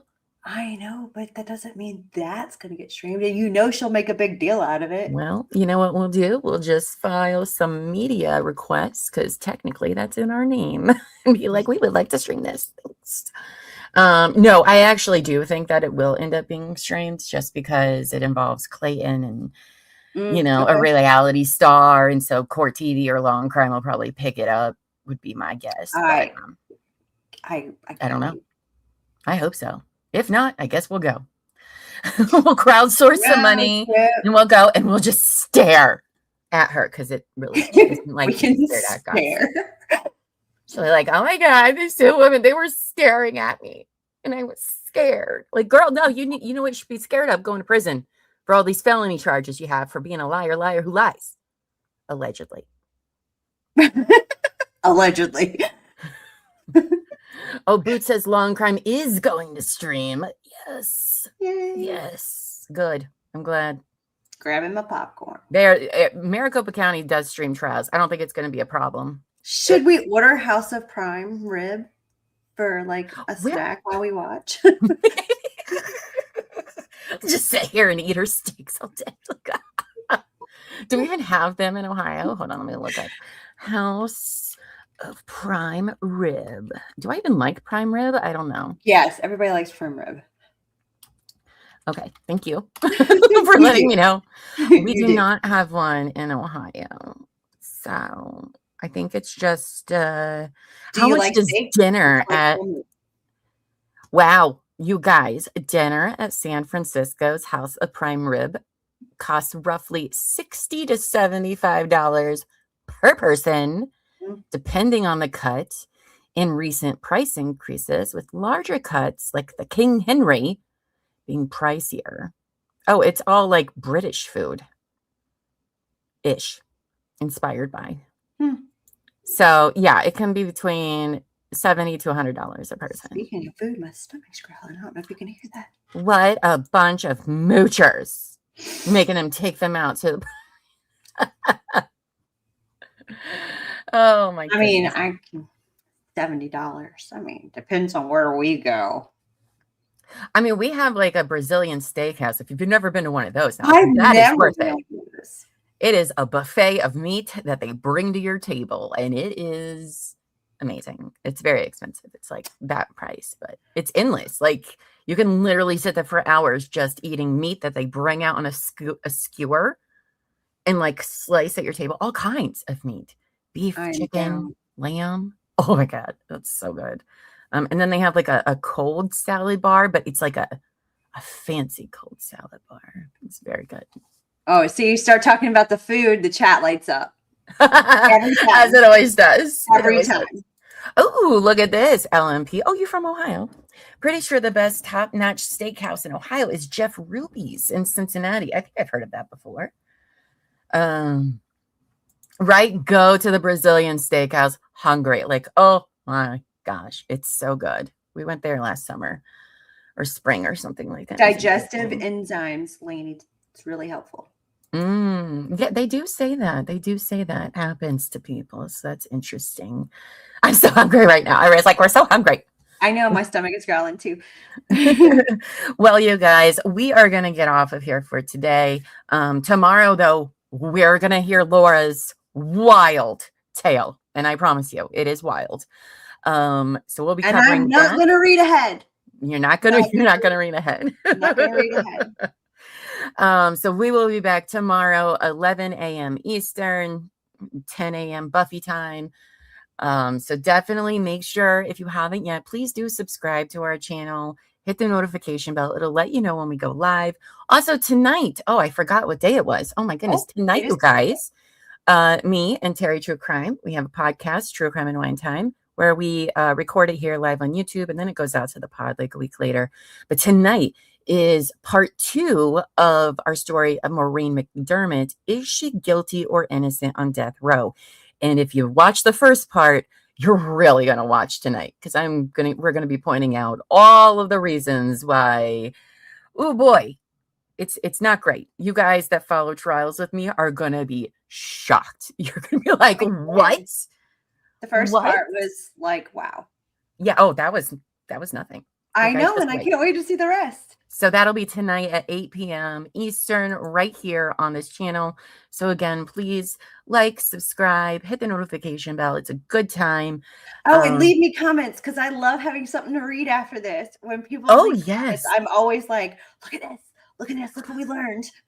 I know. It's so great. I'm so nice, or it's so nice that everyone in the community has been so kind to us, even though we're like little baby noobs. They're like, oh, look at you. Don't worry. We're going to take good care of you and give you all the good stuff. And I'm like, oh, that's nice. You know, because some places, right, depending on the story, like if you're new, boy, do they make you feel like shit real quick. Like, how do you not know everything about this? Like, they make you feel real dumb. Like, oh, you should know. And I'm like, I am still learning a lot of things. I'm going to tell you what. Layers. Not the case. Not the case. No, they've been nice. In this community. They've welcomed us on YouTube. They welcomed us into the subreddit Justice for Clayton last night. And you guys, I may have just been like, oh my God. When I saw my face go across my Reddit home screen. It was cute. I did.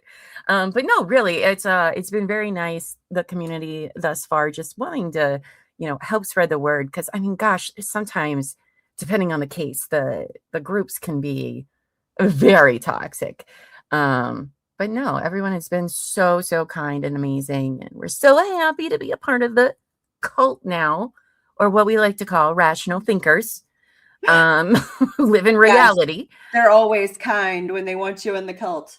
I mean, we came to you, actually. We kind of just jumped in. But no, we are very, very committed to spreading the victims' stories. I mean, because it's not just the 3 guys. Think about the woman who stole her ultrasound from. Mm-hmm. Oh God, I can't wait till we get to that again. I get so mad about that. There's so many people. It's collateral damage. Yeah. She doesn't even think about it. Nope. Not at all. So we're more than happy to get that out there and get her story out there in case she doesn't go to prison. People should be warned. Do not get into a relationship with this woman. Because listen, I don't care. She's not going to change. She hasn't changed anything in years. She's not going to do it now. So we'll see. We'll be following right along, though, for sure. So there might be times where we cut to we're trying to cover things in chronological order, kind of. But there's a lot of recent stuff happening in real time. So we'll try our best to kind of be a part of what's happening in real time and the older stuff. But it's kind of hard to really grasp the severity of the recent stuff without knowing the stuff, like her lies about money and shit, so we're going to do our best to juggle that. But thank you all so much for all the likes, the comments, welcoming us in to this just community. For legal purposes, everything we say is true except the parts that are false. Right. Mm-hmm. It's our opinion. It's our opinion. Well, thank you again all for joining us today. Lots of fun. We will see you tomorrow, 11 a.m. or tonight at 8 p.m. for True Crime and Wine Time. So I hope you join us. Anything you would like to say, Buffy, before I do my sign off? Nope. That's it. Nope. I'm just here. Nope. That's it. All right. Thank you all so much. Until next time, go forth and be amazing. Amazing. All right. Bye, guys.